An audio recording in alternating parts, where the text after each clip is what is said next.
Hello. This is a short video to introduce Lord Denning's Desert Island Discs contribution. It's well worth a listen for any member of society generally, but particularly a law undergraduate and particularly one that's reading equity. As you know, he made a number of important contributions to the subject: Cook and Head, Eves and Eves, to name just two. And those, of course, in the area of common intention constructive trusts. So do enjoy this Desert Island Discs recording. Think about the Lord Denning as an individual. There's his signature there. So you know what his handwriting was like now as well, in that piece of correspondence. As well as the Desert Island Discs recording, do have a look at his series of books that he wrote. So of course you can see here, this is The Changing Law, one of his contributions, biography of the Lord Denning. This one is by Heward, well worth a look if you haven't so far. It's important to think about judges as individuals generally, of course. This biographical sense helps us remember what they said. You know, equity is not past the age of childbearing, as well as their just general contributions and how they made those contributions. There are other biographical works as well, which you can see. There's actually, the time is ripe, you could argue, for a new biography, but there's the one by Iris Freeman. Try and have a look at that if you can. That's a good one. It's got a particularly good passage towards the end regarding the end of his career and how he came to have to, in essence, resign from his position as Master of the Rolls. Includes some good details in there about Admiral Denning and General Denning, his brothers. Also his other contributions. So there's the closing chapter. Have a look at that and see what you think of his writing in there. So here's The Discipline of Law, worth having a mull on. So here's What Next in the Law by the Lord Denning. There he is. Landmarks in the Law. Have a mull on that. There he is, sat in his library down in Whitchurch. There's also The Family Story, which is worth a look at. Leaves from My Library. Of course, The Due Process of Law. Remarkable, really, that the amount of output that he did in addition to his judicial activity. So have a look at those sources as well. See how he talks about equity in those books, and see how it might fit in for your assessment, for example, with as examples of secondary sources, extrajudicial writing by the Lord Denning. So in a moment you'll have the beginning of the Desert Island Discs session. Do enjoy it, and I look forward to discussing Denning with you in the seminars. On that point, I wish you goodbye. Goodbye. Hello, I'm Kirsty Young, and this is a podcast from the Desert Island Discs archive. For rights reasons, we've had to shorten the music. The programme was originally broadcast in 1980, and the presenter was Roy Plumley.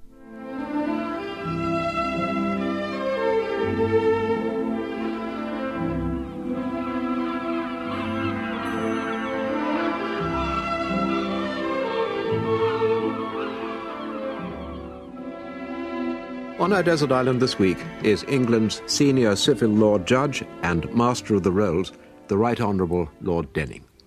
Now, first, Lord Denning, what are the rolls? Are they the scrolls of the law? Do you have them in your possession?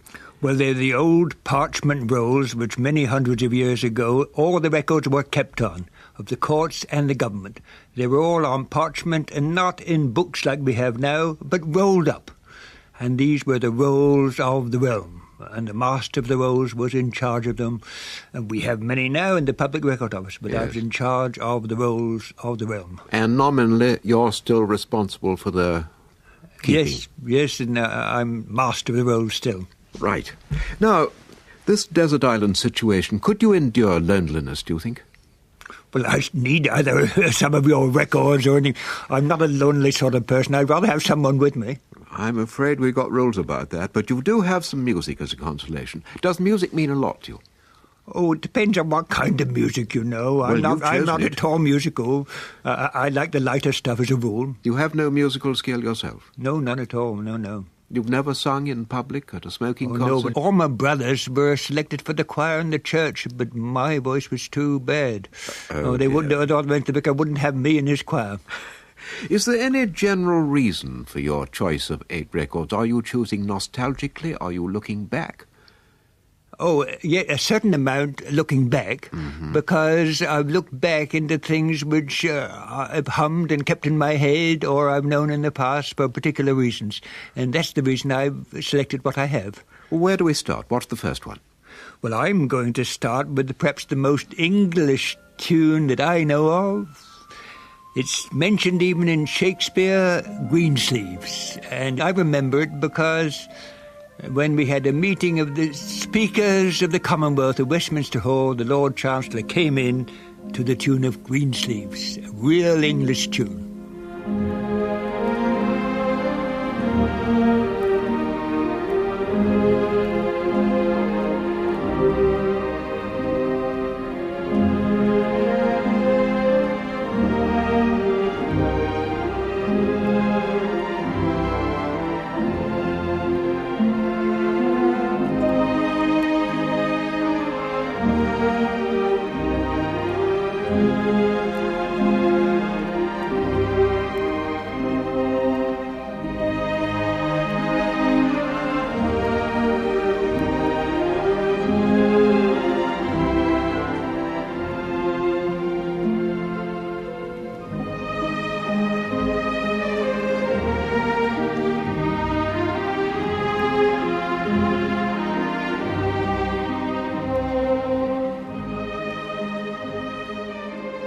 The Vaughan Williams Fantasia on Greensleeves, the London Symphony Orchestra, conducted by Sir Adrian Boult.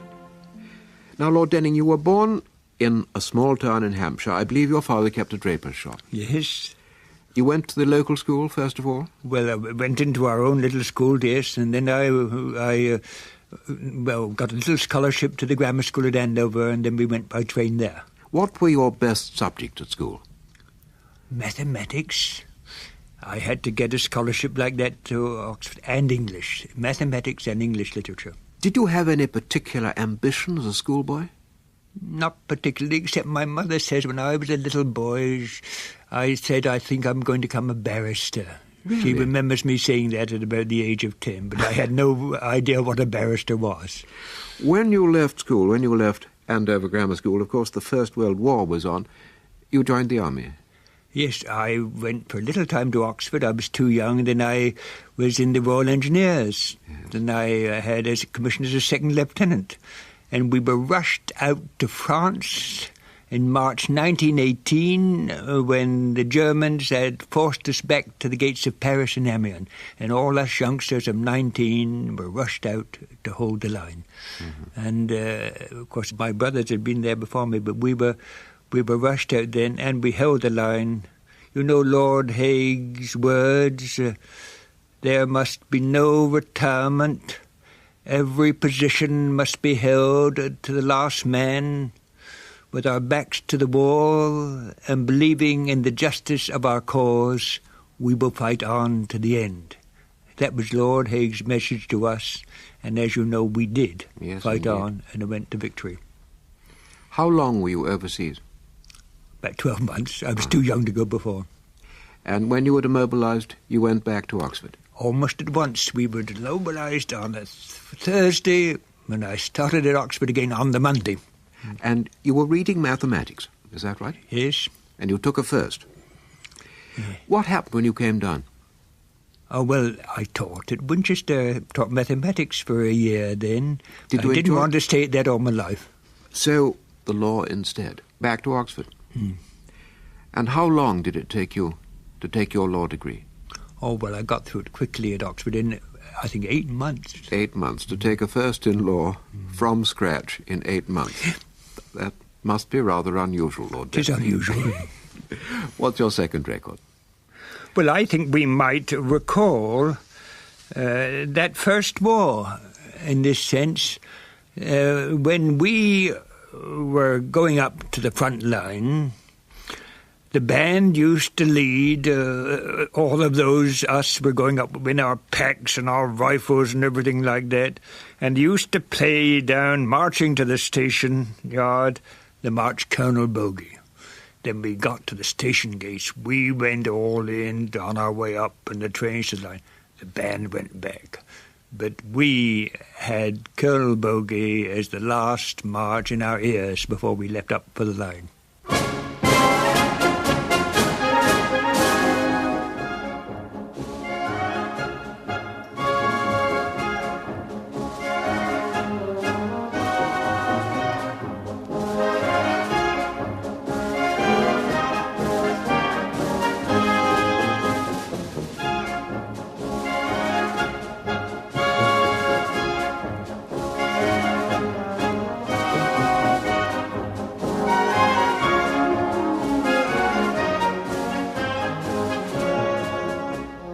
Colonel Bogey, played by the Royal Marines, the Naval Home Command, Portsmouth. What was your very first brief? Do you remember? I think it was for 2 guineas in the West London County Court. Yes. And then I'd have the little briefs for dock briefs at Winchester, my own town, at sessions, £1, 3 and 6. You would sit in court and wait to be briefed. Wait and be briefed for dock brief. The accused would pick us out. There was no legal aid in those days. We might have a day or 2 days for £1, 3 and 6. And then you were called to the bar in, I think, 1923, is that right? That's right. Can you tell us about some of the judges before whom you appeared as a young barrister? Do you remember any particular great characters? Yes, there were great characters who could be rather frightening to a young man. Mr. Justice Swift, I remember, a very robust judge. Lord Justice Scrutton. There seemed to be greater, robuster characters in those days than now. We are all too polite nowadays. If we did anything wrong in those, and in the county courts, we could be rebuked most severely and lose your client. Oh, dear. What's your third record, please? Oh, to be a pilgrim. John Bunyan. Yes, John Bunyan.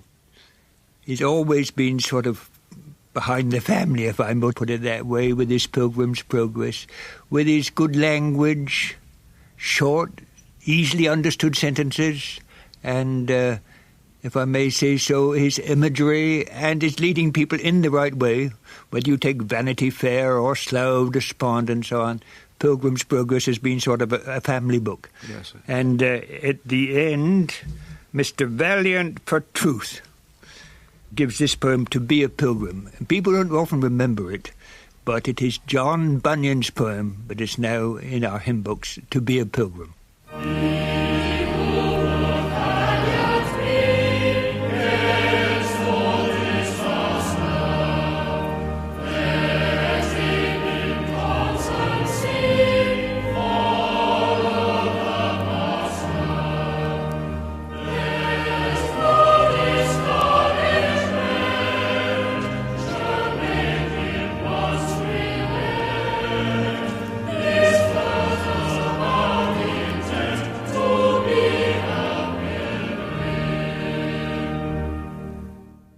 He Who Would Valiant Be, by the Worcester Cathedral Choir. Now, you took silk, Lord Denning, 1938, appointed a judge in 1944. Am I right in saying that you've been a judge longer than anyone in English legal history? As far as I can discover, yes. I've looked back, but you see, now I've been over 36 years a judge. I started quite young, as English judges go, and I've looked back. I haven't found anyone who's been a judge in England longer than I. And you, of course, have a freehold. Ah, yes, the newer judges, appointed since 1959, have to go at 75. I was appointed so many years ago, I can go on indefinitely. Now, you were promoted to Lord Justice of Appeal, and then Lord of Appeal in Ordinary, and you remained in the House of Lords until 1962, when you were elected to retire and become Master of the Rolls. I don't know about retire. I went back because it's not nearly so much fun in the House of Lords. Be one of 5 and dissenting. Nobody takes any notice of a dissenting judgment there. So in 1962, I went back. The Lord Chancellor invited me to be Master of the Rolls. Now, the Master of the Rolls runs the Court of Appeal, and the judgments of the Court of Appeal can be overturned by the Lord. So surely, in a way, you were being demoted by... Yes, if you call it like that, but mark you, I'm in charge of the show, and we have many, many more cases in the Court of Appeal than the House of Lords, which are not appealed at all, and in that way we can influence, and do influence, the day-to-day working of the law far more than the House of Lords. Yes. They may reverse us, but that doesn't worry us. Yes, you have had a number of your judgments rebuffed by the Lords in recent months. Well, maybe, but that doesn't mean they're right, you know. In the Court of Appeal, how many judges are there altogether? Well, there are about 18 altogether, but remember, we sit in courts of 3 only. Yes. And a judge of first instance sits alone. He may have a jury with him, but he sits alone. In the Court of Appeal, 18 of us, each in courts of 3 members. And in the Lords, it's 5. 5. There are 9 or 10 of them. They sit as 5. Now, you, as head of the Court of Appeal, you allocate the cases. Well, I have some say in it. In a sense, I like the cases to be dealt with by people who are expert in it. For instance, if it's a commercial case, I like an expert and commercial judge on it. And if it's a case which has particular significance, it's a case which I think I ought to sit on myself as Master of the Rolls. And so I do have some say in the cases as they're allocated between the various divisions. Now, of course, you talked about the fact that it's in the Court of Appeal that the law gets formulated and the shape of it is changed. You've taken a very considerable part in reforming the law. Well, yes, some people rather they criticise me on that. But you've got to remember it's the whole court together, and it's my view that we ought to keep the law in accordance with the needs of the times, and I always try to do what I think is just. Mm-hmm. Don't always succeed, you know, because sometimes I dissent. I always tell a little story, you know. When I was a judge of first instance, I say, sitting alone, I could and did do justice. But in the Court of Appeal of 3, I say the chances of doing justice are 2 to 1 against. And that's only my little joke. But on the other hand, the students do sort of know that I try, if I can, to reform or change the law. And one law student, a girl, wrote to the Times once, and they published the letter. And what she said was, "Sir, with respect to the Master of the Rolls, will His Lordship kindly refrain from changing any more laws before the law examinations in August?" You see, that's how the rumour and things go round, but that is the sort of talk that goes round. Which particular areas have you affected, do you think? See, I don't do the criminal law. No. The Lord Chief Justice deals with that. As you mentioned earlier, I deal with the civil law. And like the whole range, for instance, commercial law I'm most interested. And we had a great deal to do with husbands and wives. We had, both from the very beginning, you know, at one time, wives were very unequal. They were kept right down. They weren't given a share of the home or everything. And we did manage to develop quite a lot and give protection for the deserted wife.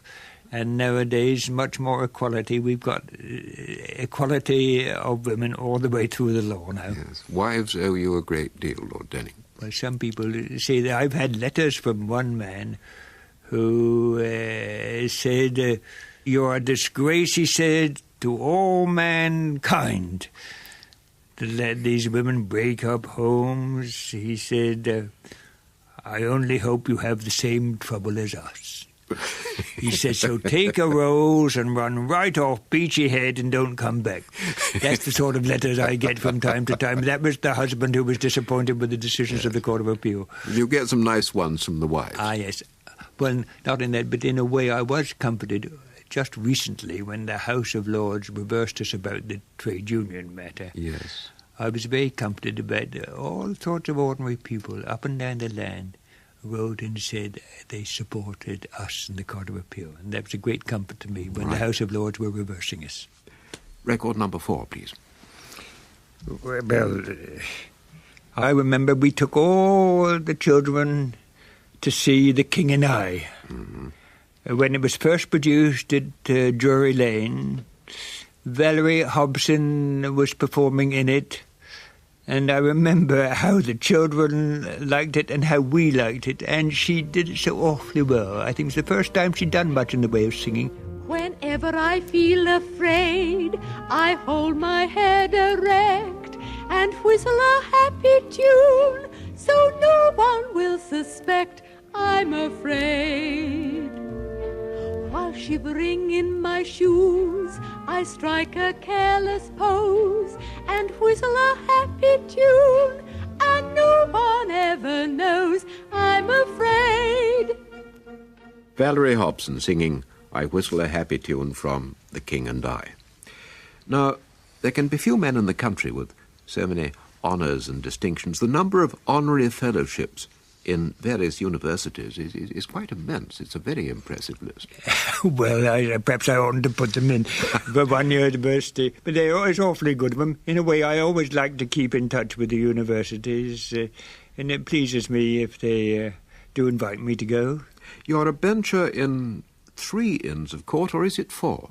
3. I think that's almost a record. I must. Lincoln's Inn I started with, my sort of home inn, then Middle Temple, where I used to lunch all the time, and Gray's Inn. I happen to be a bencher all 3. A story about you which I admire very much. You are, I believe, the only judge ever to have reversed one of your own judgments. You reassembled the court and announced that your previous judgment should be considered interim. That is unique, is it not? Perhaps so, but I don't mind if I'm wrong. I don't mind saying I'm wrong and starting again. I've got to get the others with me, of course, all the time, but everyone goes wrong. I'm wrong from time to time, and if it's wrong, well, I'll reverse. Well, I did that particularly. I used to be the only judge for pensions appeals from the war, and there was no appeal from me. But once I was wrong, so next time I'll put it right. Record number 5. Yes. What's it to be? Well, should we go back again to one when I was young, and really just about that time of that first war, and we repeated it later on my 80th birthday. The Bar Theatrical had a special collection of matters I was interested in, and we picked the Roses of Picardy. And I recalled then, and I spoke to them of the war in those days, and some of the songs which appealed to us most when we were out there in France. And the record of Roses of Picardy which you've chosen is by Webster Booth. Roses are shining in Picardy, in the hush of the silver dew. Roses are flowing in Picardy, but there's never a rose like you, and the roses will die with the Webster Booth with Fred Hartley's quintet. At various times you've published technical law books. Recently you've published a couple of books which are more personal and which have a more general appeal. Well, when I wrote them, I was thinking more of the students of law which would be interested in them, and I thought it might help them. But to my great pleasure, and not only the students of law, but lots of quite ordinary good folk read them and have been very encouraging about it. Yes. And so I've been very pleased. I've tried to make things simple, principles of law and ordinary living, but simple for the ordinary folk. I always try and do that in my words, and that's what I've tried to do. First in the one book, The Discipline of Law, the next, The Due Process of Law. And you found yourself with a couple of bestsellers on your hands. Well, they're good enough to say so, and that was very encouraging. I'm glad that people should be interested in them. The Discipline of Law was published on your 80th birthday. Yes. And the new one, The Due Process of Law, that's just out. Yes, that's right. One a year if we can find time for it. You have another one on the stocks, I believe, a family history. No, I should like to, because I referred to the others to the family story. Because we are, if I may say so, I hope deservedly proud. You see, we were 5 brothers and 1 sister. 2 of the brothers, one in the army and one in the navy, were lost in the First War. And the other 2, there's the general now. The Admiral died a little while ago, but he did very well in the war. And then there's me. And then my sister, well, she's getting on. She's 89. When do you find time to write? I mean, you sit in court 5 days a week. You have all your reading to do at night. Well, this is almost a holiday task. You've got to remember, I've got my library at home in the country. I've got a lovely garden to be by. And in the holidays, I did think it was worthwhile, while I'm still going on, to be able to do something of this kind, and that's what I've done. Mm-hmm. I've no time in the ordinary term time. I've only got to do it in times like that. In the vacation. Record number 6 we've got to. Now, I said just a little while ago how my naval brother had died. Well, at his service, we had this old Methodist hymn, which goes down to John Brown's body lies a mouldering in the grave. It became the battle hymn of the Republic. In these words, "Mine eyes have seen the glory of the coming of the Lord." It was sung at Churchill's funeral. I was there in St. Paul's, as it was, at Lord Mountbatten's, and at my own naval brother's. And it always recalls me, in a way, it almost exemplifies their character. And that old hymn tune has really stuck in my mind. It's worth hearing.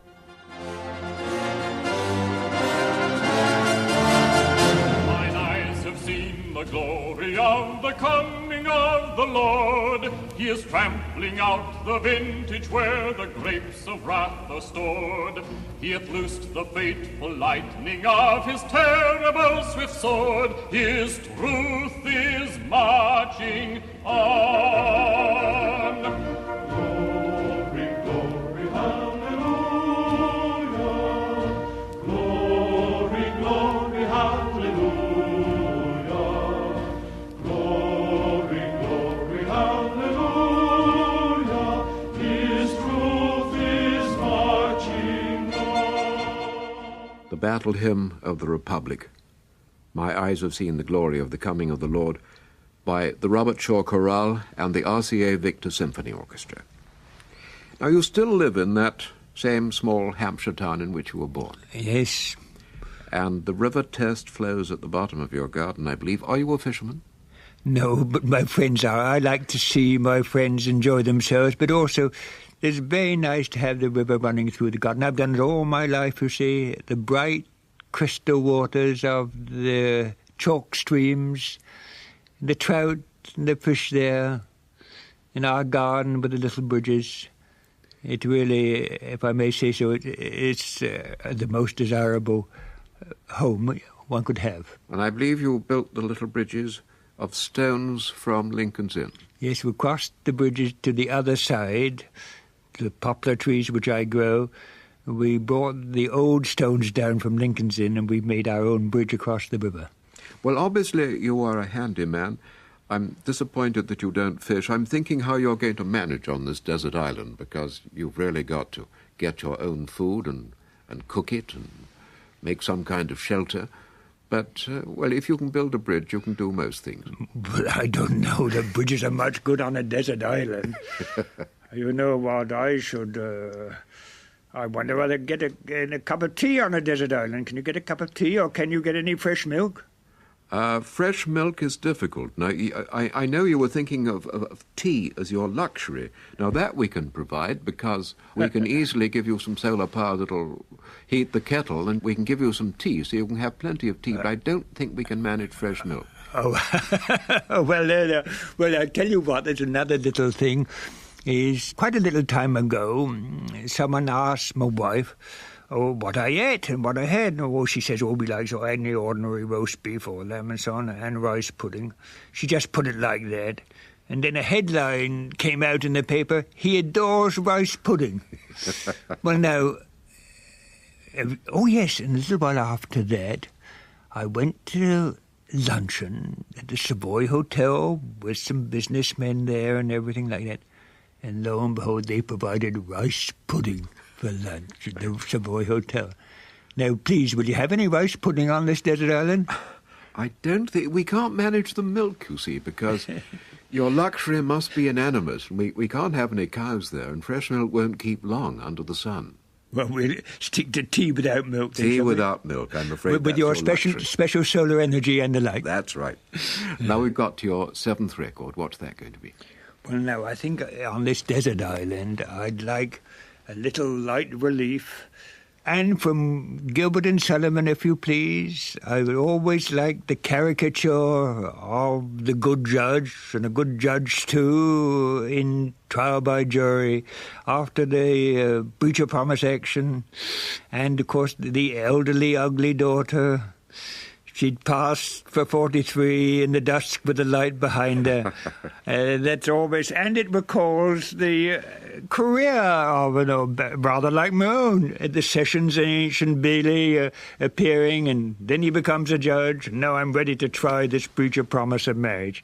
Well, that's for me, and I've heard the old Savoy Opera, the D'Oyly Carte doing it, Leo Sheffield and the like. Sheffield. So, please, I'd like to have that, too, on the desert island. The judge's song from Trial by Jury.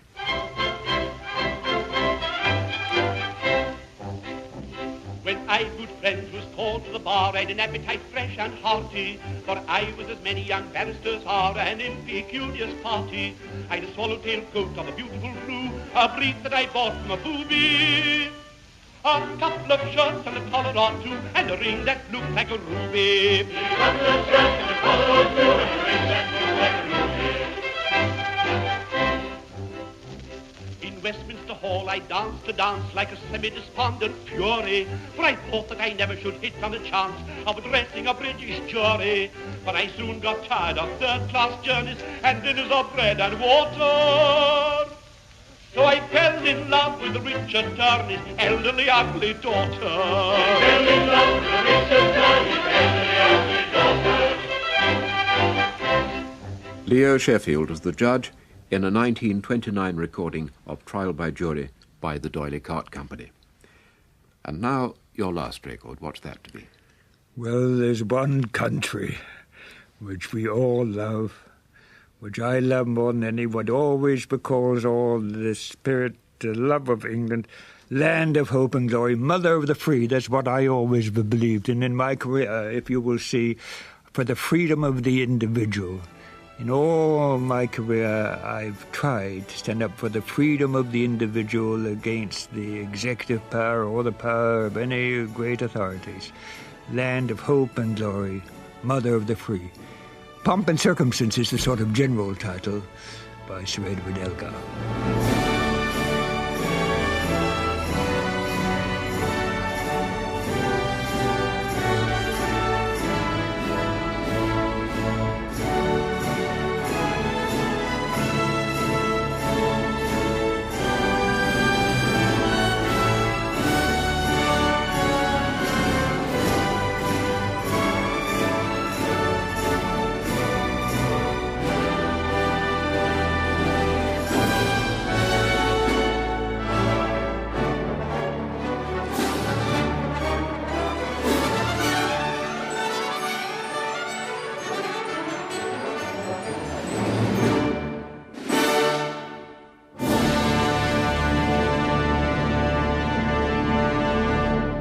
Land of Hope and Glory, Sir Adrian Boult conducting the London Philharmonic Orchestra. If you could take only one disc out of your 8, which would you hang on to? Greensleeves. Greensleeves. Now, we've heard your luxury, tea and hot water. What sort of tea, by the way? We want to make things right for you. Well, they often ask that. I prefer Indian tea to China. That shall be provided. And one book, apart from the Bible and Shakespeare, and please not a big encyclopedia. No, well, I think Palgrave's Golden Treasury, I've known it since I was a boy at school. We had to learn it there. And it really is the best, I think, the best selection of English poetry all over the centuries, representative of all. I know many of them by heart. And to recall them, it brings all the qualities of England and words and the choice of words together. I'd like that to be able to dip into from time to time on this desert island. Right. Palgrave's Golden Treasury. And thank you, Lord Denning, for letting us hear your desert island disc. But thank you very much for letting me come. It's been most interesting, if I may say so. Goodbye, everyone.